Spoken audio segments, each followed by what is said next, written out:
অতিরিক্ত ভাড়া আদায়ে যাত্রী ভোগান্তি রোধে পিরোজপুরে ভ্রাম্যমাণ আদালতের মাধ্যমে জরিমানা। পিরোজপুর অতিরিক্ত ভাড়া আদায়ে যাত্রী ভোগান্তি রোধে পিরোজপুরে ভ্রাম্যমাণ আদালতের মাধ্যমে জরিমানা করছে জেলা প্রশাসন। আজ মঙ্গলবার দুপুরে জেলা প্রশাসন ও বিআরটির উদ্যোগে বাইপাস সড়কে বিভিন্ন পরিবহনে তল্লাশি করে ভ্রাম্যমাণ আদালতে জরিমানা করা হয়। ভ্রাম্যমাণ আদালত পরিচালনা করেন সহকারী commissioner executive magistrate Mohammad Zakir Hossain. এ সময় উপস্থিত ছিলেন পিরোজপুর বিআরটির সহকারী পরিচালক এস.এম. মাহফুজুর রহমান। সহকারী commissioner executive magistrate Mohammad Zakir Hossain জানান, যাত্রীদের থেকে বিভিন্ন পরিবহনে অতিরিক্ত ভাড়া আদায় এবং যাত্রীদের সাথে অসৎ আচরণ যাত্রী ভোগান্তি রোধে আমাদের মোবাইল কোর্ট পরিচালনা করা হয়েছে। এতে বেশ কয়েকটি গাড়িকে হাইড্রোলিক হর্ন ফিটনেস এর উপর জরিমানা করা হয়েছে। আমাদের এই ভ্রাম্যমাণ আদালতের কার্যক্রম ঈদের পূর্বে এবং ঈদ পরবর্তী পর্যন্ত চলমান থাকবে। এ সময় বিভিন্ন পরিবহনে কয়েকটি গাড়িকে অতিরিক্ত ভাড়া আদায় ও হাইড্রোলিক হর্ন ব্যবহার করার কারণে ৬,০০০ টাকা জরিমানা করা হয়।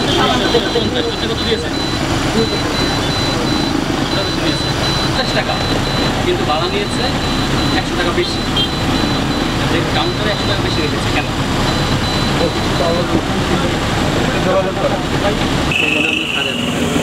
আপনার কি এর আগে কখনো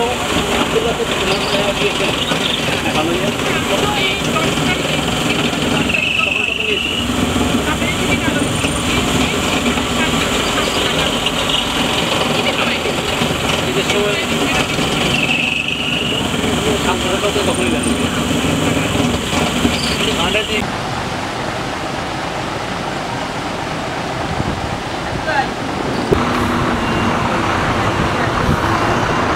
এখনই খোলেন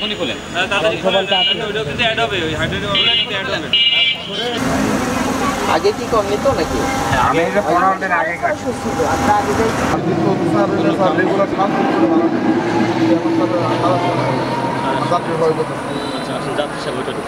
নর্মালি সবসময় 700 করে 700 করে নেয়, প্রতিনিধিগুলোকে আমাদের খুব ভালো লাগে।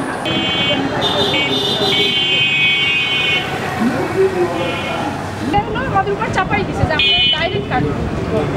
ঠিক আছে, আমাদের তো বান্ডারিয়ে নামাই। অবশ্যই আপনি যতটুকু যাবেন ততটুকু ভাড়া পে করবেন। হ্যাঁ, সম্পূর্ণ কেন করবেন? তারা আমাদের ঈদের সময় এইভাবে চাপাই, কিন্তু অন্য টাইমে কিন্তু আমরা 550-600 টাকা দিয়ে অবশ্য। ঠিক আছে।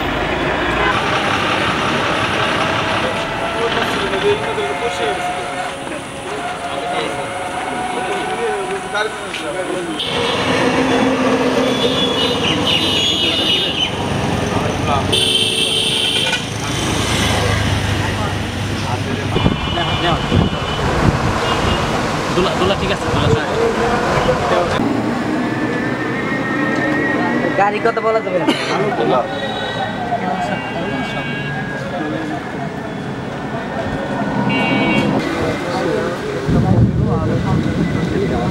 ফেরত পাখেন ফেরত পাখেন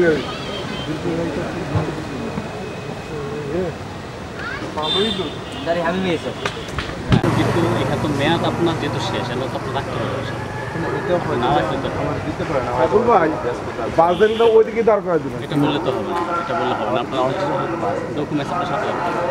ডিসি অফিসের যে জাতীয় পণ্য পরিবহন কমিটি আছে, সড়ক নিরাপত্তা কমিটি, এখানে মালিক সমিতি, শ্রমিক ইউনিয়নের প্রতিনিধিরা থাকে। সেইখানে আমাদের ডিসি মহোদয় সহ আমরা ম্যাজিস্ট্রেট স্যাররা মিলে তাদেরকে অবগত করেছি যাতে করে ফিটনেসবিহীন গাড়ি সড়কে না চলাচল করতে পারে, এবং সেখানে সিদ্ধান্ত নিয়ে আছে যদি আমাদের সড়কে মোবাইল কোর্টে এরকম কোনো গাড়ি পাওয়া যায় সেই ক্ষেত্রে তাদেরকে জরিমানার আওতায় আনা হবে। তবে তারা নিশ্চিত দিচ্ছে যে তাদের বেশিরভাগ গাড়ি ফিটনেসের আওতায় আছে। কয়েকটা গাড়ি যেগুলা রানিং ফিটনেস হয়তো 2-5 দিন বা 10 দিন 1 মাস এরকম ফেল, কিন্তু অহরহ দিনকে দিন ফেল আছে এরকম তাদের গাড়ি নাই। তারা বলছে সেই গাড়িগুলো তারা দ্রুতই ফিটনেসের আওতায় নিয়ে আসবে। এছাড়া আমরা সবসময় মোবাইল কোর্টের মাধ্যমে আমরা তাদেরকে জরিমানার আওতায় রাখি যাতে তারা ভয়তে বা পরবর্তীতে এই ফিটনেসের আওতায় আসে। গাড়িগুলোর ক্ষেত্রেও আমরা আমাদের একই মেসেজ যে তাদেরকে বলা হয়েছে আমরা এখানে লোকাল গাড়িগুলোই বেশি ধরতে পারি, কারণ পরিবহন মালিক সমিতি যারা তারা এখানকার লোকাল ইয়েরই বাস টার্মিনাল বা লোকাল মালিকেরই আওতায়। পরিবহন যেগুলো এই যে ইমাদ বা দোলা বা ওয়েলকাম এগুলোর এইখানে মালিক কেউ নেয়, কিন্তু এরা কিন্তু ঢাকার মালিক। আমার যে মেসেজটা সেটা পুরোটাই হচ্ছে এই লোকাল মালিক সমিতিরই মেসেজ, যে তাদের পুরো গাড়ির বেশিরভাগ 80% গাড়ি তাদের ফিটনেস আছে, এবং আমরা প্রায় যেগুলো মানে মোবাইল কোড করি সেগুলো আমরা দেখি যে বেশিরভাগ গাড়িরই ফিটনেস থাকে। 2-1টা গাড়ির যেগুলো নাই সেগুলো আমরা জরিমানার আওতায় আনি, আর এবং তাদেরকে মেসেজ দিয়েছি তারা দ্রুতই সেগুলো বাকিগুলো ফিটনেসের আওতায় নিয়ে আসবে। ঈদুল আজহা উপলক্ষে আমরা জানি মুসলমানদের সবচেয়ে বড় একটি ধর্মীয় উৎসব। দেশে বিভিন্ন প্রান্ত থেকে ঈদুল আজহার যে আনন্দ সেটাকে উদযাপন করার জন্যে বিভিন্ন প্রান্ত থেকে মানুষ তার পরিবারে আসবে। সেই উপলক্ষে রাস্তাঘাটে অনেক সময় অনেক ধরনের ভোগান্তির সৃষ্টি হয়, বিশেষ করে যারা ঢাকা থেকে বিভিন্ন প্রান্তে যায় ওদেরকে বেশি ভাড়া দিতে হয়, এবং অনেক সময় বাসের যেই কন্ট্রাক্টর সহ যারা কর্মরত আছে তারা অনেক সময় যাত্রীর সাথে দুর্ব্যবহার করে। এই সকল বিষয় যেন না হয় সেই জন্য আমরা নিয়মিত আজকে থেকে শুরু করে ঈদের আগে এবং পরে আমাদের এই অভিযান অব্যাহত থাকবে, যাতে করে কোনো যাত্রী তার যাত্রাপথে কোনো ভোগান্তির সৃষ্টি না হয়, এবং প্রতিটি যাত্রী যেন তার প্রকৃত যে ভাড়া সেই ভাড়াটা দিয়ে তার গন্তব্যস্থলে পৌঁছাতে পারে এবং এই ঈদের আনন্দটি পরিবারের সাথে করতে পারে। সেই জন্য আমাদের আজকে থেকে সড়কে অভিযান শুরু হয়েছে, ভবিষ্যতে এটি অব্যাহত থাকবে।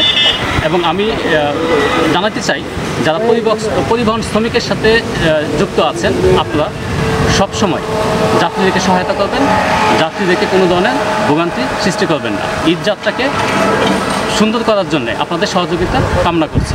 আজকে অনেকগুলো গাড়িকে আমরা ধরেছি, তার মধ্যে ইমাদ পরিবহনে একটি গাড়ি আমরা পেয়েছি যেটা আবদুল্লাহপুর থেকে মঠবাড়িয়া যাবে।